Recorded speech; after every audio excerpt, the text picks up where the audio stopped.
What's up, YouTube? Poor Man Podcast back with another video. Today's video is going to be pros and cons of dating an affluent man, okay? I think this is a really important topic because so many women think that having that man that makes all that money is just the life they want to live, and they have no idea what it takes to live that life. But before I get into the video, though, I got to do the YouTube stuff. The goal is 75,000 subscribers by July. It's a crazy goal. It's a big goal, but it's my goal. All right, the way I'm going to get to my goal is if you give me the HBO special. Do you know what the HBO special is? That's the Help a Brother Out special, all right? So go on and help a brother out. Hit the like and the subscribe button for more content. I'm going to give y'all a second to do that. All right, now let's get to the video. Pros and cons of dating affluent men. Let's see what she got to say. Marry for money, my little sonny. A rich man's joke is always funny. Hey, to BFF and Internet Life, welcoming you back to my channel. Here is a warm welcome to my returning married woman. If you're new, hey, hi, my name is Mary, and my mission on the internet is to help you with the softer approach to finding and keeping love that does not require you to suffer first. So if that sounds like your cup of tea, definitely join the No Struggle Love Club. The subscribe button. That doesn't require you to suffer first, because working hard and helping a man reach his goals and seeing the potential in that man before he's actually reached his goals is suffering. Having some kind of hardship in your life is now suffering. I'm sorry, I just had that idea is just annoying to me. If you want a man that makes a certain amount of money, it's best you get him before he has the money, because once he has the money, it's no longer a relationship. It's a transaction, more like. Let's continue the video. Is down below. Make sure you also turn on your notifications so you never miss a video whenever I upload. Now that we got that out the way, let's jump into the video. Today we're going to be talking about the pros and cons of dating wealthy men. Now, I made a video a couple months back titled Types of Broke Men and Why to Stay Away from Them. And based on the responses I received on that video, I thought it was time to do sort of a follow-up type of deal, because I see that affluent men, wealthy men, successful men are things that apparently a lot of women are interested in. We're going to start with the pros first. I made a list of 5 things, and the first one is that you stress less. Say what you will, but there's something about knowing that money is not an issue that helps you breathe lighter, right? And if your partner is generous, you know that's one less thing to worry about, whether it is planning trips or starting a business. You can rest easy knowing that the financial aspect is already taken care of. Number 2, it brings out your feminine energy. You stress less knowing your man is on a business trip for 4 days and he has all the money to entertain all the women that he wants. You just stress less. Okay, you stress less knowing you have to wake up at 5 a.m. to work out every morning, cook breakfast, make sure the kids are ready and set for school, and then, you know, when he comes home, the house is cleaned and dinner's ready again. Okay, so it's less stressful is what they'll tell you, but I'm trying to tell you, it ain't sweet like people say. Are you able to deal with mistresses? Are you okay with being cheated on? Are you okay with being a second option to work? These are things you have to pay attention to if these are the men you want. But let's continue the video. So it's true that in this new age, many women pride themselves on being alpha females, but there's still a group of women out there that are so independent only because they have to be. So maybe they grew up with their moms, right? Alone.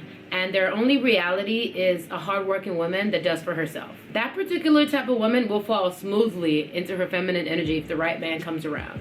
Emphasis on the right guy, though. The word right is very key right now. The reason I say the right guy is because this kind of woman is going to need someone that can ease her into being assisted. She won't do well with a partner that shows up seeming like he's trying to take over her entire life. You know, it almost makes her feel like she's losing her identity because she's done everything for herself for so long. Does that make sense? So while it's nice to not depend on a man, I believe that a good portion of women would get more in touch with their feminine side if they didn't have to worry about taking care of these certain things by themselves. Does that make sense? Number 3.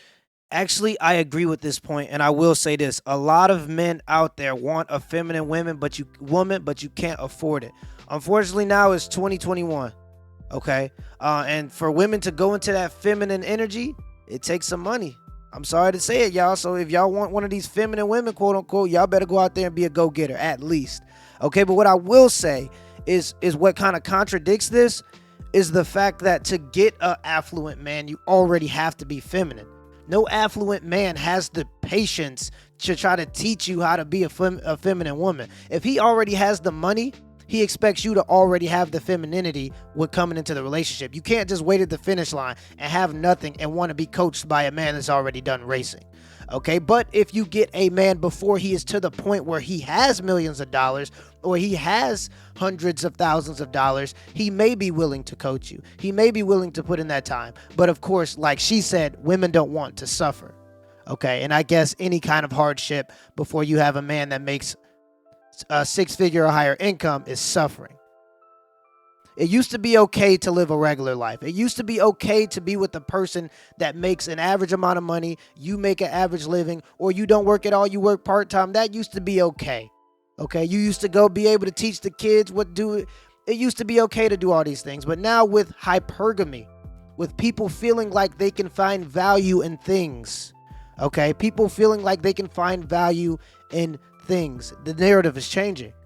People feel like working and doing anything, working towards a goal with the man or a woman in a relationship is just suffering. And I just can't disagree with that anymore, especially when it works out. Hardship builds character. So let's keep going. Your social capital grows. You're mingling with the elites and you're subconsciously being programmed to think and act and coordinate yourself in a certain way that attracts more affluence into your life. Number 4, no pressure.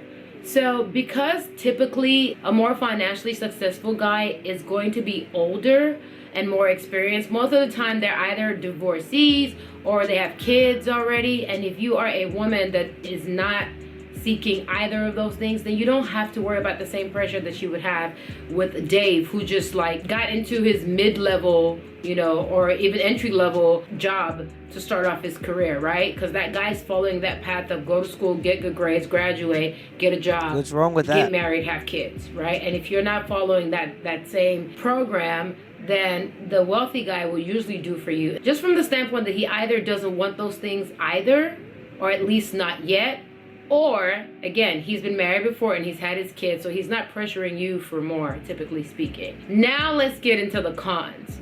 So basically, if you have nothing to offer, you don't want children, you don't want any type of fulfillment like that in your life, then go and just sit on your butt and stay on Instagram all day until that becomes boring and you get tired of the guy, or he gets tired of you because he wants to entertain a different woman and you're disposable. Let's keep going. The first thing that I feel like becomes very obvious is a feeling of ownership, right? Especially if you're talking like the sugar daddy, sugar These baby are the cons type of now. dynamic. No. It's one of those arrangements where it's very clear what you're giving and what you're getting. So a lot of it starts to feel like modern day slavery. So it's one of those situations where you know that you're exchanging your time, your body, your whatever, depending on what the agreement is, right? For money. So there are certain things that may be required of you that don't really line up with your moral compass, etc.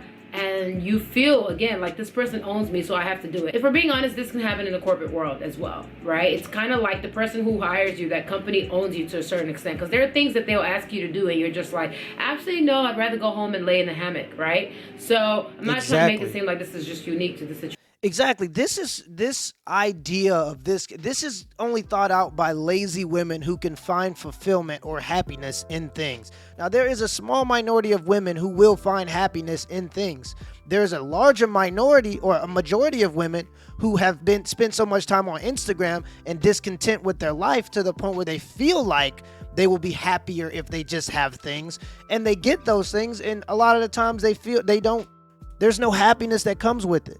Okay, they look at the women that are poolside with the Birkin bag and the nice outfits on, and they say that's what I want because that's what they desire now, because that's something that they feel like they need. And then they get those things, but they don't have the things that they used to have.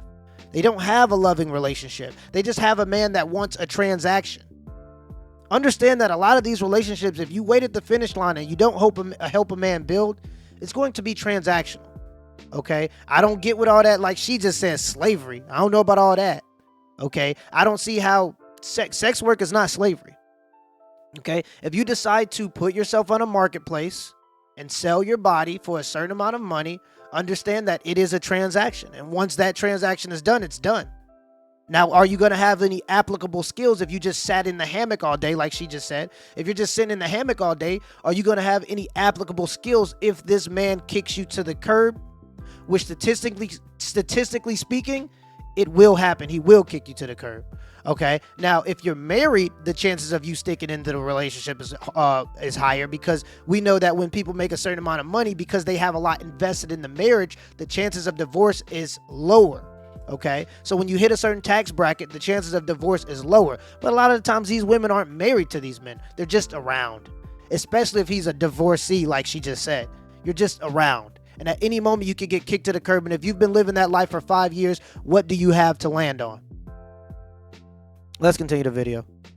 Situation, but definitely it becomes one of the things that I feel like a lot of people pay more attention to. It's just like everything else, right? It's a double-edged sword. Number 2 is sometimes the age gap, right? Nowadays, more and more millionaires and multimillionaires are being created at young ages, right? But typically speaking, if you're talking old money, then the man is also going to be old. And if you are one of those that's really getting into it for love, that might be something that, you don't exactly care for, dating somebody that's as old as your dad, for example. So it's no love involved, it's just money. Really Words about from how her. they're looked at, that becomes a challenge too, because you don't want people to judge you and think you're a gold digger, etc., etc. So I know that that's something that would be a struggle if you wanted to go the route of dating up.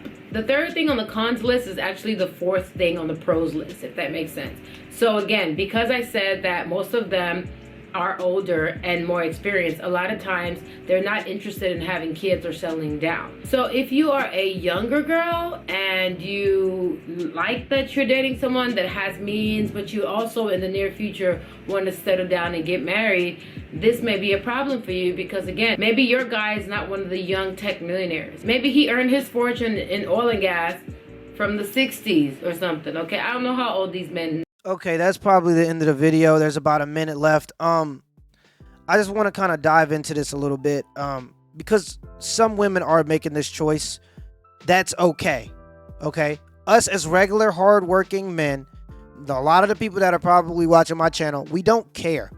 Okay, go ahead and do what you want to do. If you truly feel like you'll find more happiness in life through things, then go ahead and do that. If you don't feel like you want love, if you don't feel like you want attention, go ahead and do that. Okay, but don't then, when you get to 35 years old, where your chances of being married is 30% now, it's decreased to 30%. You used all your time where you were where you had a high dating value, chasing after men who were 55, because typically speaking, that's when men hit their financial peak at around 55. Okay, so you're chasing 55-year-olds, men that are twice your age. And when it doesn't work out for you, because he kicked you to the curb now, you go, all men are trash. Okay, when really it's just trauma, because you've looked for a certain man. You've looked for a man that's willing to buy your body. Okay, you've looked for that man, so you feel like that's the transaction that all people go through when we find love, or quote unquote something that we like. All right, so because you have that mentality, you go back and then you just say men are trash, no man wants to date you, and you get accustomed to this lifestyle that you can't afford no more. We don't care. Okay, all we care about is the blaming. Take responsibility for what happens in your life. If you take this ride and it works out for you, good for you. Okay, statistically speaking, it probably won't, but if it does, kudos, good job. We don't care. But if it doesn't work out, don't come back to the regular guys trying to ask for somebody to save you. And men, if we don't save you, we're less of men and we can't handle a strong woman. We don't want to hear that. All right, you spent your peak dating value chasing the wrong things, and now that you have nobody to build with and you've been kicked to the curb, you have no applicable skills, you want to complain. You live by the sword, you die by the sword. Till next time.